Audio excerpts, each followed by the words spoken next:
Hey guys, what's going on? Zephyrnix here. So I wanted to go ahead and talk about which system I plan to roll with. Now, this one's for the next generation titles and this generation's consoles rather. And this is, mind you, this is also pre-E3 2012. The reason why is because obviously when E3 2012 comes out, we'll know a lot about the Xbox 720 tentative title, of course, and the Wii U. Apparently a tentative title too, because I heard that they're going to change their name, but we'll find out during E3. So yeah, right now we'll do that. But in the meantime, and I didn't mention PlayStation because we already know where PlayStation's going. PlayStation's going the same direction that it has always gone, and that is pretty much wherever that Nintendo and Xbox is going. Let's be honest about it. If you want to hate. I don't care, but it's the truth, you know. Anyway. So with that being said, I also want to reply to Shokio. Shokio said some things, and I wanted to go ahead and kind of explain that a little more in depth. Not that I'm trying to change anyone's mind, but I just want people to see it from a business standpoint. So basically, it's come to the point where Microsoft does not care about exclusives. They've actually gone on record to say that. Now, with that being said, why? Why would they say that? And it's actually pretty simple, really. And I'll use Heavy Rain as a fine example. In order for a game to actually go ahead and make a good amount of money, you have to put a lot of quality in the game. It's kind of like a movie here. If you obviously gonna make a crappy movie, you're not gonna make too much money on it. But the better you make the movie, i.e. Harry Potter or what is it, John Carter, I think the new one is, or the Avengers, you're gonna make a lot of money in return. You know. So with that being said, same thing with games. In order to make a good game, you have to at least pop in a couple of million in it. And for that to happen, in order for you to get a return on it, you have to sell at least 1.5 million or 2 million copies, okay? That's a safe zone, mind you. So that's not legit 100%, but that's kind of a safe zone. So with that being said, it only seems logical for them to only stick with the actual exclusives that sell way more than that. Forza, Halo, Gears, and Fable. All of which sell more than that. I'm not even sure how much Fable sells now I think about it, but they probably left Fable in there because, well, they need kind of like a fantasy to kind of fill out the edges. You know, you got two shooters right there in a race car game. You kind of need something else, you know, so it might be the reason why they kept Fable. But anyway, let me see what else I'm saying. So basically with Heavy Rain actually ended up just going over the bar. They actually sold 2 million. You know, which is actually pretty good, a little bit more than 2 million. But a lot of extra money that it came from was actually the DLC, which which was microtransactions. And that's the exact reason why Microsoft doesn't need to make exclusives. I'm dead serious. That's the reason why they think they don't need to make exclusives anyway. It's the fact that they get paid from the monthly or annual fee of Xbox Live versus the microtransactions that you get by buying off of Zune via music, videos, and or games, DLC, whatever. Even especially those avatar clothes. Because those are pretty cheap to make, you know. So with that being said, that is in fact the reason why That's the reason why they don't make exclusives. Why they think they don't need exclusives, because they really don't. As long as you're running a platform that can go ahead and actually play the multi-platform games rather, to pretty much the best of the ability, then you don't need it. You can make money off the multi-platform games. They're basically sitting down making money off of everyone who makes a DLC, you know, or things of that nature. You know, it's the truth. Capcom puts out those DLCs all the time, you know, on a disc. Reality of it is that Microsoft gets paid from the actual discs that are being sold. Plus, they also get paid for every DLC that goes around in there. So, you know, yeah, that's pretty much why.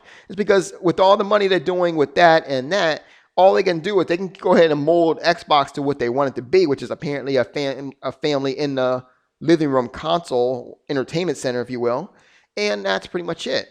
So with that all being said, though, I understand where they're coming from, and I understand completely on their point of view, but I don't agree with it. You know, I agree with it from a point of, hey, it's you can use the Xbox as a kind of like a TV box, if you will, a digital distribution TV box, which it's great at. It's a lot better than PlayStation 3. In my opinion, the PlayStation 3 is missing a couple of key parts, like such as a My Collections spot where you can actually go ahead and see all your collections. At the same time, Xbox 360 has the ability to stream the movie, so that way you don't have to download the movies to begin with.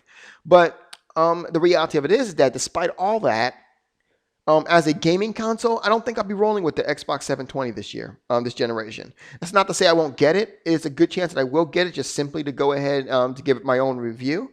Um, but I don't think I'll be rolling with it under the full disclosure. Same thing. I will definitely not with the PlayStation 4. I mean, quite frankly, the PlayStation 3 is I'm seeing as quite irrelevant this year. To be honest with you, they've really done nothing to really show any form of relevancy in the gaming industry whatsoever this particular generation, and that's just truth. By all means, can you please tell me something they've done that changed the game, changed the face of gaming?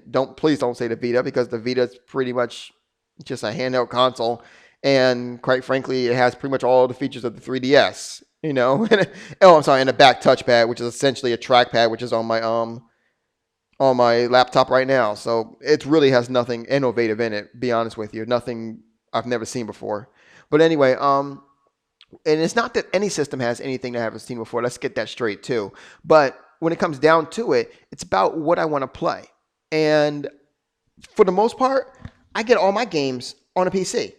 So if I'm getting all my games on a PC, I'm getting the definitive version of it. I'm getting the best looking, best playable, able to go ahead and switch things up. For example, I'm just bought the Mafia game. I'm going to actually pick up a driving wheel so that when I have to drive, I can actually go ahead and drive it. So I'm actually looking forward to that. And I think that if I'm rolling with the PC, that pretty much makes the PlayStation 3 and the 360 irrelevant. Be perfectly honest with you.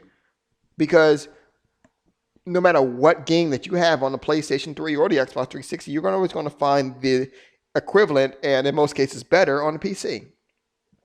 And that's just truth, However, I think I'm going to roll with the Wii U. The reason why is because I found that a lot of people said that the PlayStation/PC is the best way to go. I disagree. I think it's the Wii U the Wii/the PC is the way to go. Why? Because PC covers everything already, with the exception of your Mario style games, your Zelda style games, your Metroid style games. And where are you going to get those? Oh yeah, I know, on the PlayStation 3. I mean, rather on the on the Wii U. Granted that at the same time, I'm going to say this too, because I wanted to say this. You'll find equivalents or wannabes on the PlayStation 3 and Xbox 360 too, But the fact of the matter is that you won't find that exact replica. You won't find that exact gaming prowess that you will find in a Mario game or in a Zelda game or in a Metroid game, unless you're rocking with Nintendo. That being said, you will always find a Uncharted or a Killzone or a Halo or a Forza or any of those type of games on a PC. It's not really a fact of if it's there. It's just a simple fact of it's there. That's just my thoughts on it. So that's pretty much what I'm rolling with next year, most likely. Now, mind you, these thoughts are in fact pre-E3. And I do plan to go ahead and make my full disclosure decision based off of what happens during E3. But until then, there you go.